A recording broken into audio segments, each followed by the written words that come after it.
5, 4, 3, 2, 1.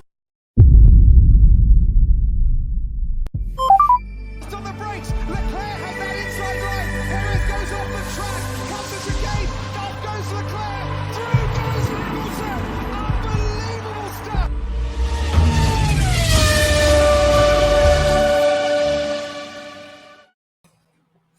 This is Solo P1. This is Debrief episode 31, and it's a Canadian Grand Prix. It's going to be a quick video today, guys. There's a bit of a delay with these videos coming through, but I'm going to try and get them on time.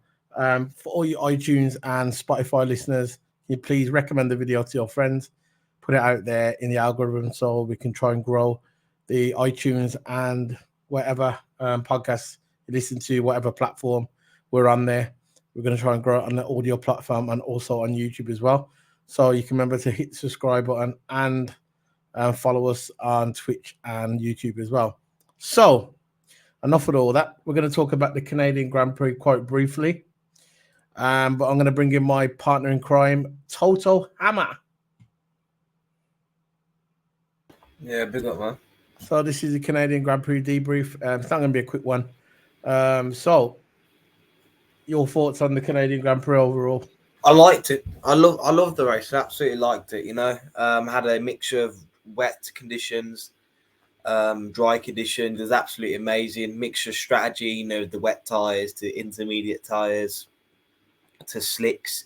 You know, you had a couple. Most of the people started the intermediate tires, and you had a couple. I think the Haas probably started on the full wets, and then the Haas started to get up the field, like Magnussen and Hulkenberg started to get up the field with the wet tires, and then they finally weared off, and then started to come into play.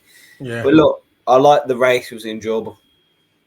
I thought after the restart, I thought Max Verstappen mastered the restart. I think he benefited from the restart. Also maintaining his lead as well. Remember the switch between immediate to slicks. When people are on the wet tires and think, are we going to go on the inters or we're going to go on the slicks? There's always that little game between drivers. The bigger drivers usually wait for the smaller teams to try out first, and if it worked for them, then they come in and change the tires. But yeah, I thought Norris had a brilliant race.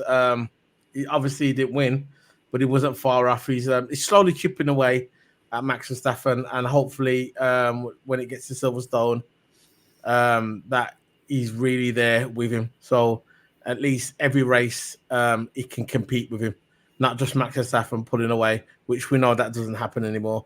But I thought it was a decent race. I thought Lando was out of it at one time, but he managed his tires, and that's something that he never used to do. And that, like he said, that probably comes with experience. But obviously we had the safety car. Until the safety car come out, I thought Lando Norris. Yeah, he says Verstappen followed the pole, sitting Mercedes driver George Russell in the early stages of the race until changing. Norris overhauled them both amid providing conditions, only for an ill-timed safety car brought out when Logan Sargent crashed again to drop the McLaren man to third. So he was kind of in control, but when the safety car come out, I think Max Verstappen benefited from the safety car, in my opinion. So what's your thoughts on? Yeah, because Norris on lap 47 did go and pit for the wet intermediate tires, I think. Yeah. And yeah, to me, I think Norris should have pitted on the safety car. I think there was a little bit of mistake there. Of course, Max taking advantage of it since Logan Sargent caused a safety car once again. And of course, Max Verstappen went in there, got the tyres done and dusted. And I think Lando decided to do a longer stint, which was a decent strategy. You know, a longer stint was a decent strategy. It was wet in the end of the day, and these wet tyres can go for ages under wet conditions. Since there's no like high altitude or nothing like that, it's just wet race. So the longer stint was all right for Lando. Lap 47 for me, I would have pitted on the safety car, but of course that's all down to his strategy team. But yeah, I think Lando's strategy was good. Nearly catched up Max towards the end, but Max was a little bit too far ahead. A bit far. But you can see that McLaren car was really, really quick. Yeah. And I think if Lando had no mistakes in the strategy, because I think he did have a little bit delay in the pits, I don't know. But if there was no mistake, I don't think there was much of a delay. It's just, one of them. I don't think there was much delay in the pits myself. But I think what was quite entertaining to watch is when they had that fierce battle between Russell and Norris in mid race. It was mid race, and that kind of settled third place because there was battling for third place, and Norris and Russell, and Norris finally passed him, and he claimed that third place, and then again he passed Russell, and he went into third place. Then again, no, he passed Lewis, then he passed Russell, to go into second place. So they were kind of at the mid race. They were battling for third, and I think we're going to start seeing that a lot between Russell and Norris. Obviously, they went through karting together. They know each other. Two British drivers. There's a recipe for entertaining battles between those two in the future, which I'm looking forward to because I think that we know Lewis Hamilton's like coming to the end of his career. We know he's probably got a few years left. I think a lot of people have said he was going to retire by now. I always thought he could probably go into about 44 because I think Alonso's still there. I think Alonso's 41, 42 now. Lewis Hamilton's 39. So I think that Lewis Hamilton can go on a bit longer. It seems like he's still a young man. But what I'm saying is the future is Max Verstappen, the future is Lando Norris, the future is George Russell, the future is Charles Leclerc. And I think the battles between those is going to be entertaining. It's going to be good for the future. But yeah, I thought it was a good race. Lando finally passing Russell into that second place, and he thought at part of the race that he was going to catch up. Verstappen, but it didn't work out. He says on here, he says, and Latta settled for third for some late scrapping with teammate Lewis Hamilton and the other McLaren, Oscar Piastri. That was Russell because Russell was battling with Lewis as well and Oscar Piastri. So you can see that Russell shows he's quite feisty in the track. Russell's a kind of driver. He's a good driver, brilliant driver. But the way he drives, eventually sometimes he's going to make some mistakes. He's going to make some mistakes because he's not calculated. He's not calculated like Lewis Hamilton is. He's a bit like Max Verstappen where he's aggressive, but eventually he's going to make mistakes.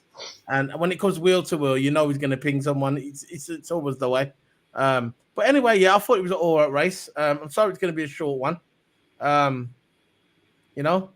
So any final thoughts before we go? Because I just wanted to get it. I was going to say these. I know it's a bit quick because I've got to get it onto the audio because there's only so much audio I can add on a week. This is why I make them 10 minutes long. There's 2 minutes left, so I'm going to let you go. I was going to say this is probably one of the best races of the season. One of the best races in a long time. The Canadian one, yeah? Yeah, like I say, I like them to say in every single video, Formula 1 is starting to become in good hands now. McLaren absolutely is killing it, man. Absolutely killing it. Lando and his team have stayed loyal. Lando stayed loyal to that team, and it's finally paying off for him. McLaren, I thought was going to be... I thought this season McLaren was going to be like, say, a top 5 team, midfield team, fighting for top 5, top 4s, maybe the occasional podium here and there. But now, Lando knows in his heart that he can go win this title, and I believe he can. He's got the car to do it. He's got the tools. He's got the team. He's definitely got the pit team to do it. No mistakes over there. He can go win this title. He's got a championship-winning pit crew, championship-winning team. He's got a championship-winning driver, soon to be world champion in the future, Lando Norris. And I believe he can go win this title. Of course, you've got different competitors in there as well. Maybe Mercedes get their stuff together. There can be disturbers maybe in that championship. They could ease their way through, like Lewis Hamilton, for an example, getting used to that car back. So Formula 1's in good hands, and championship's going to be close. So we're gonna leave it at that. The Canadian Grand Prix. That was just a quick brief review. If you want the full review, you can also go onto our YouTube channel. We've done a live review, so there's more in that one. So if you want to listen to that, That's on YouTube only. But these debriefs, these are for audio and video. We want to start getting these out more regular on time. And when we do it, we're gonna put more effort into it, because I know we talked about it briefly, but obviously, like I said, we've only got 10 minutes. It's just past the 10-minute mark, so we're going to head off now. So we are now, this recording, the Grand Prix was from the 9th of June, 2024, and it's now the 27th of June. So you can see why we've left it a little bit. But tomorrow I'm going to be uploading this now, and tomorrow I'm going to be uploading the other one about Spain. So we're going to be up to scratch with that. So thank you very much for watching this, and can you please like the video? I'm sorry it was a bit short, like I said.